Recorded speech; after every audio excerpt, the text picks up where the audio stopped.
am actually the only person on this stage who has a plan that is about lifting up the middle class and working people of America. I believe in the ambition, the aspirations, the dreams of the American people. And that is why I imagine and have actually a plan to build what I call an opportunity economy. Because here's the thing. We know that we have a shortage of homes and housing, and the cost of housing is too expensive for far too many people. We know that young families need support to raise their children, and I intend on extending a tax cut for those families of $6,000, which is the largest child tax credit that we have given in a long time, so that those young families can afford to buy a crib, buy a car seat, buy clothes for their children. My passion, one of them, is small businesses.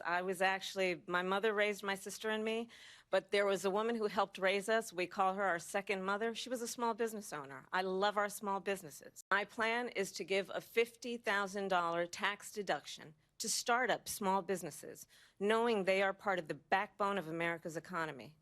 My opponent, on the other hand, his plan is to do what he has done before, which is to provide a tax cut for billionaires and big corporations, which will result in $5 trillion to America's deficit.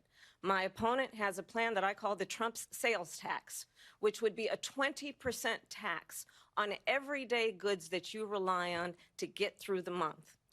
Economists have said that that Trump sales tax would actually result for middle-class families in about $4,000 more a year because of his policies and his ideas about what should be the backs of middle-class people paying for tax cuts for billionaires. You look at Aurora in Colorado.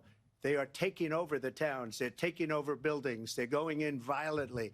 These are the people that she and Biden led into our country, and they're destroying our country. They're dangerous. They're at the highest level of criminality, and we have to get them out. We have to get them out fast. I created one of the greatest economies in the history of our country. I'll do it again and even better. We are going to get to immigration and border security during this debate, but I would like to let Vice President Harris respond on the economy here. Well, I would love to. Let's talk about what Donald Trump left us. Donald Trump left us the worst unemployment since the Great Depression. Donald Trump left us the worst public health epidemic in a century. Donald Trump left us the worst attack on our democracy since the Civil War. And what we have done is clean up Donald Trump's mess. What we have done and what I intend to do is build on what we know are the aspirations and the hopes of the American people. But I'm going to tell you all in this debate tonight, you're going to hear from the same old tired playbook, a bunch of lies, grievances, and name-calling.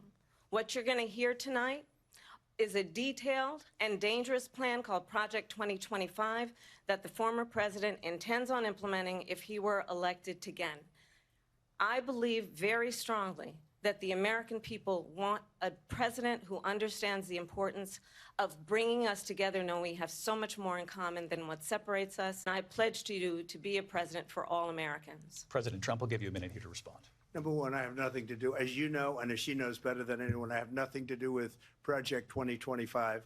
That's out there. I haven't read it. I don't want to read it purposely. I'm not going to read it. This was a group of people that got together. They came up with some ideas, I guess some good, some bad, but it makes no difference. I have nothing to do. Everybody knows I'm an open book. Everybody knows what I'm going to do. And people give me credit for rebuilding the military. They give me credit for a lot of things, but not enough credit for the great job we did with the pandemic.